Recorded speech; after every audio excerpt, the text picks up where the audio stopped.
Hello दोस्तों, कैसे हैं आप लोग। जो क्लास 12 की फिजिक्स है उसमें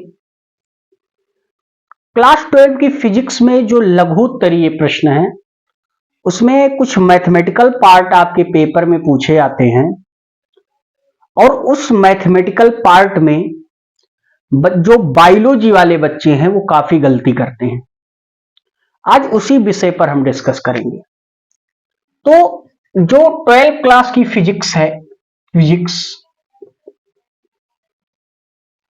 क्लास 12 की जो फिजिक्स है ये मैथमेटिकल वेस्ट है, यानी फिजिक्स में कुछ आपको नॉलेज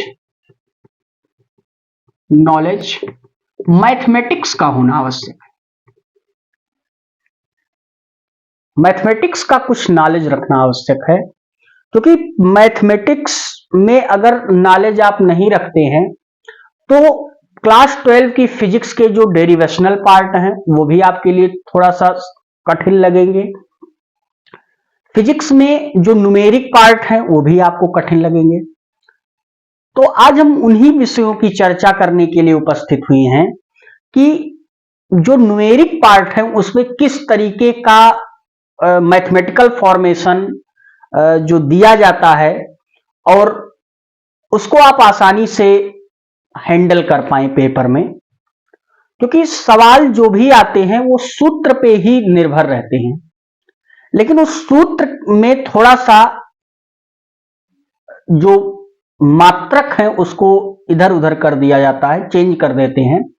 जैसे किसी मात्रक के सामने पिको फारेड जोड़ दिया या पिको कूलाम जोड़ दिया, तो इसमें जो बायोलॉजी वाले बच्चे हैं उनको थोड़ा सा कठिनाई होती है। और जो नियतांक दिए जाते हैं उसमें इलेक्ट्रॉन का द्रव्यमान दे दिया गया, प्रोटॉन का द्रव्यमान दे दिया गया, लेकिन वो ये पिको, माइक्रो, नैनो और एंगस्ट्रॉम इन सबके थोड़ा यूनिट्स नहीं देते हैं। इनकी जो यूनिट्स के लिए जो मात्रक डिसाइड किए गए हैं एसआई यूनिट्स के लिए या सीजीएस यूनिट्स के लिए, वो उसमें जो दिया जाता है उसमें वो नहीं रहता। तो उसका डिस्कशन हम थोड़ा सा कर लेते हैं। जैसे मैथमेटिक्स फिजिक्स में जैसे कहीं पे आ जाता है कि मान लीजिए आप कूलाम्स लॉ कहीं पर लगा रहे हैं, कूलाम का नियम, कूलाम के नियम का सवाल लगा रहे हैं और इस सवाल को लगाने के लिए कहीं माइक्रो कूलाम आ गया, कहीं पिको कूलाम आ गया। तो ये जो माइक्रो और पिको हैं ये पद्धतियों के मात्रक हैं। ये दूरी का बहुत ही छोटा मात्रक माइक्रो है, ऐसे पिको है। तो अगर एक माइक्रो कूलाम देखें तो वो 10 की घात -6, माइक्रो 10 की घात -6 के बराबर होता है। ये माइक्रो समझिए। अगर पिको कहें, एक पिको ये 10 की घात -12 के बराबर होता है। यहीं पर कहीं नैनो आ जाए, एक नैनो ये 10 की घात -9 के बराबर होता है। एंगस्ट्रॉम कहीं आ जाए, एक एंगस्ट्रॉम ये 10 की घात -10 के बराबर होता है।